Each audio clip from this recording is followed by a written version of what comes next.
Hello friends, welcome back to Z Square Classes. रखे आपको सबसे आगे। दोस्तों, आज के इस वीडियो में हम लेकर आए हैं हिस्ट्री के इम्पोर्टेंट क्वेश्चंस का पार्ट 4। दोस्तों, ये सीरीज़ तब तक चलती रहेगी जब तक कि एग्ज़ाम के नज़रिए से जो भी इम्पोर्टेंट क्वेश्चन बन सकते हैं उन सबको हम कवर ना कर लें। ठीक है फ्रेंड्स। दोस्तों, अगर आपने हिस्ट्री के 3 पार्ट अभी तक नहीं देखे हैं तो डिस्क्रिप्शन में उनका लिंक मिल जाएगा, वहाँ से जाकर आप उन वीडियोज़ को देख सकते हैं। वीडियो स्टार्ट करने से पहले आपसे एक छोटी सी रिक्वेस्ट है, आप इस वीडियो को अभी से लाइक और शेयर करें, और अगर आप हमारे चैनल पर नए हैं तो सब्सक्राइब करके बेल आइकन ज़रूर प्रेस करें, जिससे कि आपको हमारे आने वाले वीडियोज़ की अपडेट सबसे पहले मिले। तो चलिए दोस्तों, देर न करते हुए स्टार्ट करते हैं आज का वीडियो। फर्स्ट क्वेश्चन है, भारत में आने वाला पहला अंग्रेजी जहाज कौन सा था? मिलते हैं आपको 2 सेकेंड। सही आंसर है ऑप्शन नंबर 2, रेड ड्रैगन। जी हाँ, भारत में आने वाला पहला अंग्रेजी जहाज रेड ड्रैगन था। बढ़ते हैं नेक्स्ट पर। नेक्स्ट है, हैदराबाद की स्थापना किसने की थी? मिलते हैं आपको 2 सेकेंड। सही आंसर है ऑप्शन नंबर 3, तुरानियों ने। जी हाँ, तुरानियों ने ही हैदराबाद की स्थापना की थी। बढ़ते हैं नेक्स्ट पर। नेक्स्ट है, अवध की स्थापना किसने की थी? मिलते हैं आपको 2 सेकेंड। सही आंसर है ऑप्शन नंबर 1, ईरानियों ने। जी हाँ, ईरानियों ने ही अवध की स्थापना की थी। बढ़ते हैं नेक्स्ट पर। नेक्स्ट है, किसको मुगल वंश का ग्रहणित कायर कहा गया है? मिलते हैं आपको 2 सेकेंड। सही आंसर है ऑप्शन नंबर 2, फर्रुखसियर। जी हाँ, फर्रुखसियर को ही मुगल वंश का ग्रहणित कायर कहा गया है। अब बढ़ते हैं नेक्स्ट पर। नेक्स्ट है, किसको ईरान का नेपोलियन कहा जाता है? मिलते हैं आपको 2 सेकेंड। सही आंसर है ऑप्शन नंबर 3, नादिर शाह। जी हाँ, नादिर शाह को ही ईरान का नेपोलियन कहा जाता है। एक बात आपको याद रखनी है फ्रेंड्स, कि अगर ईरान का नेपोलियन कहा जाएगा तो नादिर शाह, और अगर भारत का नेपोलियन कहा जाएगा तो समुद्रगुप्त को। ठीक है फ्रेंड्स। बढ़ते हैं नेक्स्ट पर। नेक्स्ट है, पानीपत का तृतीय युद्ध कब हुआ था? मिलते हैं आपको 2 सेकेंड। सही आंसर है ऑप्शन नंबर 2, 1761 ईस्वी में, और यह युद्ध मराठा एवं अहमद शाह अब्दाली की सेना के बीच हुआ था, और इस युद्ध में मराठों की हार हुई थी। बढ़ते हैं नेक्स्ट पर। नेक्स्ट है, डचों ने अपनी प्रथम फैक्ट्री कहाँ पर स्थापित की थी? मिलते हैं आपको 2 सेकेंड। सही आंसर है ऑप्शन नंबर 2, मसूलीपट्टनम। अब इसके इम्पोर्टेंट पॉइंट देखते हैं। डचों ने भारत में अपनी प्रथम व्यापारिक कोठी यानी फैक्ट्री 1605 ईस्वी में मसूलीपट्टनम में स्थापित की थी। अब बढ़ते हैं नेक्स्ट पर। नेक्स्ट है, ईस्ट इंडिया कंपनी का पहला गवर्नर कौन बना था? मिलते हैं आपको 2 सेकेंड। सही आंसर है ऑप्शन नंबर 1, टॉमस स्मिथ। जी हाँ, Thomas Smith east India company का पहला गवर्नर बना था। बढ़ते हैं नेक्स्ट पर। नेक्स्ट है, ब्रिटिश ईस्ट इंडिया कंपनी की स्थापना कब हुई थी? मिलते हैं आपको 2 सेकेंड। सही आंसर है ऑप्शन नंबर 2, 1600 ईस्वी में। अब इसके इम्पोर्टेंट पॉइंट देखते हैं। 31 दिसंबर 1600 ईस्वी को इंग्लैंड की रानी एलिजाबेथ प्रथम ने ईस्ट इंडिया कंपनी को अधिकार पत्र प्रदान किया था, और प्रारंभ में ईस्ट इंडिया कंपनी में 217 साझेदार थे। बढ़ते हैं नेक्स्ट पर। नेक्स्ट है, डच ईस्ट इंडिया कंपनी की स्थापना कब हुई थी? मिलते हैं आपको 2 सेकेंड। सही आंसर है ऑप्शन नंबर 1, 1602 ईस्वी में। अब इसके इम्पोर्टेंट पॉइंट देखते हैं। डचों का भारत में अंतिम रूप से पतन 1759 ईस्वी को अंग्रेजों एवं डचों के मध्य हुए वेदरा युद्ध से हुआ था। ठीक है फ्रेंड्स। बढ़ते हैं नेक्स्ट पर।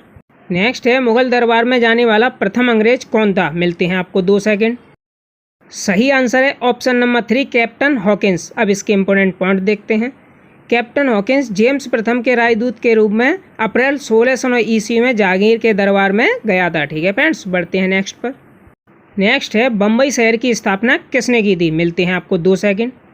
सही आंसर है ऑप्शन नंबर 4, गेराल्ड ओंगियर। जी हाँ, गेराल्ड ओंगियर ने ही बम्बई शहर की स्थापना की थी। बढ़ते हैं नेक्स्ट पर। नेक्स्ट है, बक्सर का युद्ध कब हुआ था? मिलते हैं आपको 2 सेकेंड। सही आंसर है ऑप्शन नंबर 2, 1764 ईस्वी में। अब इसके इम्पोर्टेंट पॉइंट देखते हैं। बक्सर का युद्ध 1764 ईस्वी में अंग्रेजों एवं मीर कासिम, अवध के नवाब शुजाउद्दौला एवं मुगल सम्राट शाह आलम द्वितीय के बीच हुआ था, और इस युद्ध में भी अंग्रेज विजयी रहे थे, और इस युद्ध में अंग्रेजों का जो सेनापति था वह हेक्टर मुनरो था। ठीक है फ्रेंड्स। बढ़ते हैं नेक्स्ट पर। नेक्स्ट है, प्लासी का युद्ध कब हुआ था? मिलते हैं आपको 2 सेकेंड। सही आंसर है ऑप्शन नंबर 1, 1757 ईस्वी में। अब इसके इम्पोर्टेंट पॉइंट देखते हैं। प्लासी का युद्ध 23 जून 1757 ईस्वी को अंग्रेजों एवं सेनापति रॉबर्ट क्लाइव एवं बंगाल के नवाब सिराजुद्दौला के बीच हुआ था, जिसमें नवाब ने अपने सेनापति मीर जाफ़र की धोखाधड़ी करने के कारण पराजित हुए थे, और अंग्रेजों ने मीर जाफ़र को बंगाल का नवाब बनाया था। ठीक है फ्रेंड्स। बढ़ते हैं नेक्स्ट पर। नेक्स्ट है टीपू सुल्तान के पिता का नाम क्या था, मिलते हैं आपको 2 सेकंड। सही आंसर है ऑप्शन नंबर 4 हैदर अली। अब इसके इंपॉर्टेंट पॉइंट देख लेते हैं। 1761 ईस्वी में हैदर अली मैसूर का शासक बना और हैदर अली की मृत्यु 1782 ईस्वी में द्वितीय आंग्ल मैसूर युद्ध के दौरान हो गई थी और उसका उत्तराधिकारी उसका बेटा टीपू सुल्तान हुआ था। बढ़ते हैं नेक्स्ट पर।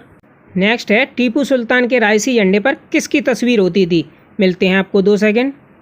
सही आंसर है ऑप्शन नंबर 2 शेर। और इसके इम्पोर्टेंट पॉइंट देखते हैं। टीपू की मृत्यु श्रीरंगपट्टनम की आखिरी युद्ध यानी चतुर्थ आंग्ल मैसूर युद्ध के दौरान 1799 ईस्वी में हो गई थी और टीपू सुल्तान को शेर मैसूर कहा जाता है। ठीक है फ्रेंड्स, बढ़ते हैं नेक्स्ट पर। नेक्स्ट है सिख संप्रदाय की स्थापना का श्रेय किसे जाता है, मिलते हैं आपको 2 सेकंड। सही आंसर है ऑप्शन नंबर 3 गुरु नानक देव। जी हाँ, अब इसके इम्पोर्टेंट पॉइंट और देखते हैं। गुरु नानक के अनुयायी ही सिख कहलाए गए। यह बादशाह बाबर एवं हुमायूं के समकालीन थे। बढ़ते हैं नेक्स्ट पर। नेक्स्ट है लंगर की शुरुआत करने का श्रेय किसे जाता है, मिलते हैं आपको 2 सेकंड। सही आंसर है ऑप्शन नंबर 2 गुरु नानक। अब इसके इम्पोर्टेंट पॉइंट देख लेते हैं। गुरु नानक जो कि प्रथम गुरु थे का जन्म 15 अप्रैल 1469 ईस्वी को कार्तिक पूर्णिमा को हुआ था और इनकी मृत्यु 22 सितंबर 1539 ईस्वी में करतारपुर में हुई थी। बढ़ते हैं अब नेक्स्ट पर। नेक्स्ट है गुरमुखी लिपि का आरंभ किस गुरु ने किया था, मिलते हैं आपको 2 सेकंड। सही आंसर है ऑप्शन नंबर 4 गुरु अंगद। अब इसके इम्पोर्टेंट पॉइंट देखते हैं। गुरु अंगद सिखों के दूसरे गुरु थे और इनका प्रारंभिक नाम लहना था। अब बढ़ते हैं नेक्स्ट पर। नेक्स्ट है सिखों के 10वें एवं अंतिम गुरु कौन थे, मिलते हैं आपको 2 सेकंड। सही आंसर है ऑप्शन नंबर 4 गुरु गोविंद सिंह। अब इसका इम्पोर्टेंट पॉइंट देख लेते हैं। इनका जन्म 1666 ईस्वी में पटना में हुआ था और गुरु गोविंद सिंह ने अपने को सच्चा पातशाह कहा था। अब बढ़ते हैं नेक्स्ट पर। नेक्स्ट है खालसा पंथ की स्थापना किसने की थी, मिलते हैं आपको 2 सेकंड। सही आंसर है ऑप्शन नंबर 4 गुरु गोविंद सिंह। अब इसके इम्पोर्टेंट पॉइंट देख लेते हैं। 1699 ईस्वी में बैसाखी के दिन गुरु गोविंद सिंह ने खालसा पंथ की स्थापना की थी और पाहुल प्रणाली की भी शुरुआत इन्होंने ही की थी। अब बढ़ते हैं नेक्स्ट पर। नेक्स्ट है किसने कहा था कि अब गुरुवाणी सिख संप्रदाय का गुरु का कार्य करेगी, मिलते हैं आपको 2 सेकंड। सही आंसर है ऑप्शन नंबर 2 गुरु गोविंद सिंह। अब इसके इम्पोर्टेंट पॉइंट देखते हैं। गुरु गोविंद सिंह ने सिखों के धार्मिक ग्रंथ आदि ग्रंथ को वर्तमान रूप दिया था और गुरु गोविंद सिंह की हत्या 1708 ईस्वी में नांदेड़ नामक स्थान पर गुलखा नामक पठान ने कर दी थी। अब बढ़ते हैं नेक्स्ट पर। नेक्स्ट है अमृतसर की संधि कब हुई थी, मिलते हैं आपको 2 सेकंड। सही आंसर है ऑप्शन नंबर 1 25 अप्रैल 1809 ईस्वी को। अब इसके इम्पोर्टेंट पॉइंट देखते हैं। रणजीत सिंह लाहौर का शासक बना था और चार्ल्स मेटकाफ और महाराजा रणजीत सिंह के बीच अमृतसर संधि हुई थी। अब बढ़ते हैं नेक्स्ट पर। नेक्स्ट है लाहौर की संधि कब हुई थी, मिलते हैं आपको 2 सेकंड। सही आंसर है ऑप्शन नंबर 2 9 मार्च 1846 ईस्वी को। अब बढ़ते हैं नेक्स्ट पर। नेक्स्ट है भैरोवाल की संधि कब हुई थी, मिलते हैं आपको 2 सेकंड। सही आंसर है ऑप्शन नंबर 3 22 दिसंबर 1846 ईस्वी को। अब इसके इम्पोर्टेंट पॉइंट देखते हैं। इस संधि के तहत राजा दलीप सिंह के संरक्षण हेतु अंग्रेजी सेना का प्रवास पंजाब में मान लिया गया था। बढ़ते हैं अब नेक्स्ट पर। नेक्स्ट है महादेव देसाई किसके सचिव थे, मिलते हैं आपको 2 सेकंड। सही आंसर है ऑप्शन नंबर 3 महात्मा गांधी। जी हाँ, महात्मा गांधी के सचिव महादेव देसाई थे। बढ़ते हैं नेक्स्ट पर। नेक्स्ट है असहयोग आंदोलन किसके द्वारा चलाया गया था, मिलते हैं आपको 2 सेकंड। सही आंसर है ऑप्शन नंबर 2 महात्मा गांधी। जी हाँ, महात्मा गांधी के द्वारा ही असहयोग आंदोलन चलाया गया था। बढ़ते हैं नेक्स्ट पर। नेक्स्ट है भारत में ब्रिटिश ईस्ट इंडिया कंपनी के अधीन प्रथम गवर्नर जनरल कौन था, मिलते हैं आपको 2 सेकंड। सही आंसर है ऑप्शन नंबर 3 वारेन हेस्टिंग्स। अब इसके इम्पोर्टेंट पॉइंट देखते हैं। मद्रास एवं मुंबई के गवर्नर को बंगाल के गवर्नर के अधीन कर दिया गया था।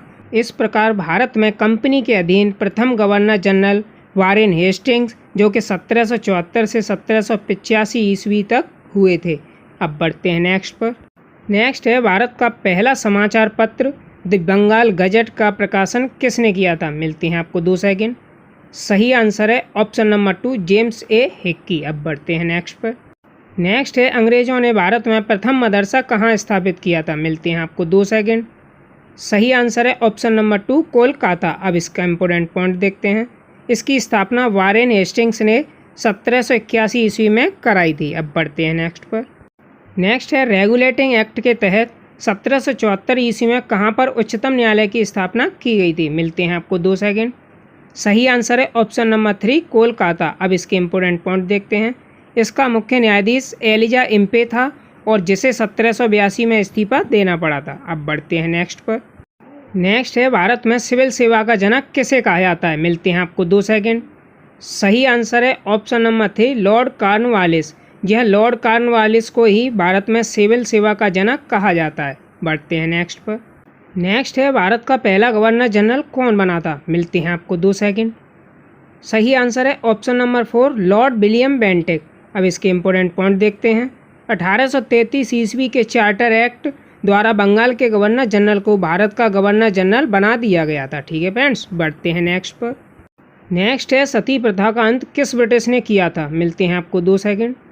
सही आंसर है option number 2 Lord William Bentinck. अब इसका इम्पोर्टेंट पॉइंट देखते हैं। राजा राम मोहन राय के सहयोग से बेंटिक ने 1829 ईस्वी में सती प्रथा को समाप्त कर दिया था। अब बढ़ते हैं नेक्स्ट पर। नेक्स्ट है विलियम बेंटिक ने कलकत्ता में कलकत्ता मेडिकल कॉलेज की स्थापना कब की थी। मिलते हैं आपको 2 सेकंड।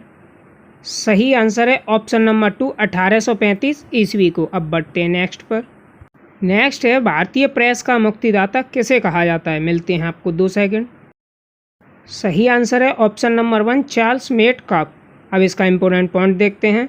इसने अपने 1 वर्ष के कार्यकाल में प्रेस पर से नियंत्रण हटा दिया था, जो कि 1835 से 1836 ईस्वी तक रहा था। अब बढ़ते हैं नेक्स्ट पर। नेक्स्ट है रविवार की छुट्टी की शुरुआत कब से हुई थी। मिलते हैं आपको 2 सेकंड। सही आंसर है ऑप्शन नंबर 3 1843 ईस्वी। जी हाँ, 1843 में ही रविवार की छुट्टी की शुरुआत हुई थी। अब बढ़ते हैं नेक्स्ट पर। नेक्स्ट है नरवली प्रथा पर प्रतिबंध किस ब्रिटिश ने लगाया था। मिलते हैं आपको 2 सेकंड। सही आंसर है ऑप्शन नंबर 2 लॉर्ड हॉर्डिंग। अब इसके इम्पोर्टेंट पॉइंट देखते हैं। इसके काल की सबसे महत्वपूर्ण घटना थी प्रथम आंग्ल सिख युद्ध, जो कि 1845 से 1846 में हुआ था। इसमें अंग्रेज विजयी हुए थे। अब बढ़ते हैं नेक्स्ट पर।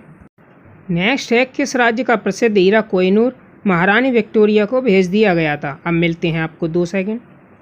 सही आंसर है ऑप्शन नंबर 2 सिख राज्य में। जी हाँ, सिख राज्य में ही प्रसिद्ध कोहिनूर हीरा को महारानी विक्टोरिया के पास भेज दिया गया था। अब बढ़ते हैं नेक्स्ट पर। नेक्स्ट है किसको भारत में रेलवे का जनक माना जाता है। मिलते हैं आपको 2 सेकंड।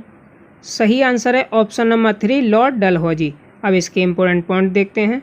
इसी के समय में भारत में पहली बार 16 अप्रैल 1853 ईस्वी को मुंबई से ठाणे के बीच 34 किलोमीटर प्रथम रेल चलाई गई थी। अब बढ़ते हैं नेक्स्ट पर। नेक्स्ट है भारत में पहली बार डाक टिकट का प्रचलन कब प्रारंभ हुआ था। मिलते हैं आपको 2 सेकंड। सही आंसर है ऑप्शन नंबर 1 1854 ईस्वी में। अब इसके इम्पोर्टेंट पॉइंट देखते हैं। डलहौजी के शासन में सन 1854 ईस्वी में नया पोस्ट ऑफिस एक्ट पारित हुआ था और भारत में पहली बार डाक टिकट का प्रचलन प्रारंभ हुआ था। अब बढ़ते हैं नेक्स्ट पर। नेक्स्ट है किसने सन 1854 ईस्वी में एक स्वतंत्र विभाग के रूप में लोक सेवा विभाग की स्थापना की थी। मिलते हैं आपको 2 सेकंड। सही आंसर है ऑप्शन नंबर 4 लॉर्ड डलहौजी। अब बढ़ते हैं नेक्स्ट पर। नेक्स्ट है पहले भारतीय कौन थे जिन्होंने लंदन में हुई सिविल सेवा परीक्षा में सफलता प्राप्त की थी। मिलते हैं आपको 2 सेकंड। सही आंसर है ऑप्शन नंबर 3 सत्येंद्रनाथ टैगोर। अब इसके इम्पोर्टेंट पॉइंट देखते हैं। 1922 ईस्वी में इलाहाबाद एवं लंदन दोनों स्थानों पर साथ साथ सिविल सेवा परीक्षा का आयोजन किया जाने लगा था। ठीक है फ्रेंड्स, अब बढ़ते हैं नेक्स्ट पर। नेक्स्ट है भारत का अंतिम गवर्नर जनरल तथा प्रथम वायसराय कौन था। मिलते हैं आपको 2 सेकंड। सही आंसर है ऑप्शन नंबर 2 लॉर्ड कैनिंग। जी हाँ, लॉर्ड कैनिंग भारत के अंतिम गवर्नर जनरल तथा प्रथम वायसराय बने थे। बढ़ते हैं नेक्स्ट पर। नेक्स्ट है 1866 ईस्वी में कहाँ पर उच्च न्यायालय की स्थापना की गई थी, जिसे 1875 ईस्वी में इलाहाबाद स्थानांतरित कर दिया गया था। मिलते हैं आपको 2 सेकंड। सही आंसर है ऑप्शन नंबर 2 आगरा। अब बढ़ते हैं नेक्स्ट पर। नेक्स्ट है विधवा पुनर्विवाह अधिनियम स्वतंत्र रूप से कब लागू हुआ था। मिलते हैं आपको 2 सेकंड। सही आंसर है ऑप्शन नंबर 3 1856 ईस्वी में। इसके इम्पोर्टेंट पॉइंट देखते हैं। कैनिंग के समय में पहला कानूनी विधवा विवाह कोलकाता में 7 दिसंबर 1856 ईस्वी को ईश्वर चंद्र विद्यासागर की प्रेरणा और देखरेख में संपन्न हुआ था। अब बढ़ते हैं नेक्स्ट पर। नेक्स्ट है महालेखा परीक्षक पद का सृजन किसने किया, जो कि स्वतंत्रता के बाद नियंत्रक एवं महालेखा परीक्षक कहलाया था। मिलते हैं आपको 2 सेकंड। सही आंसर है ऑप्शन नंबर 1 लॉर्ड कैनिंग। अब इसके इम्पोर्टेंट पॉइंट देखते हैं। 1857 में कैनिंग के समय ही महालेखा परीक्षक पद का सृजन किया गया था। अब बढ़ते हैं नेक्स्ट पर। नेक्स्ट है किस अधिनियम के तहत मुगल सम्राट के पद को समाप्त कर दिया गया था। मिलते हैं आपको 2 सेकंड। सही आंसर है ऑप्शन नंबर 3 अधिनियम 1858 ईस्वी में। अब इसका इम्पोर्टेंट पॉइंट देख लेते हैं। लॉर्ड कैनिंग के समय में ही यह अधिनियम लाया गया था। ठीक है फ्रेंड्स, अब बढ़ते हैं नेक्स्ट पर। नेक्स्ट है 1865 ईस्वी में किसके द्वारा भारत एवं यूरोप के बीच प्रथम समुद्री टेलीग्राफ सेवा शुरू की गई थी। मिलते हैं आपको 2 सेकंड। सही आंसर है ऑप्शन नंबर 2 लॉर्ड लॉरेंस। अब बढ़ते हैं नेक्स्ट पर। लास्ट क्वेश्चन देख लेते हैं। किस वायसराय ने 1872 ईस्वी में एक कृषि विभाग की स्थापना की थी। मिलते हैं आपको 2 सेकंड। सही आंसर है ऑप्शन नंबर 1 लॉर्ड मेयो। अब इसके इम्पोर्टेंट पॉइंट देख लेते हैं। भारत में अंग्रेजों के समय में प्रथम जनगणना 1872 ईस्वी में लॉर्ड मेयो के कार्यकाल में हुई थी। फाइनली दोस्तों हमने हिस्ट्री के इम्पोर्टेंट क्वेश्चंस का पार्ट 4 भी कवर कर लिया है। आई होप आप लोगों को ये वीडियो पसंद आया होगा। अगर आप लोगों को ये वीडियो अच्छा लगा है तो लाइक करें, शेयर करें, और अगर आप हमारे चैनल पर नए हैं तो सब्सक्राइब करके बेल आइकन ज़रूर प्रेस करें, जिससे कि आपको हमारे आने वाले वीडियोज़ की अपडेट सबसे पहले मिले। तो चलिए दोस्तों अब चलते हैं। टाटा बाय बाय, जय हिंद दोस्तों।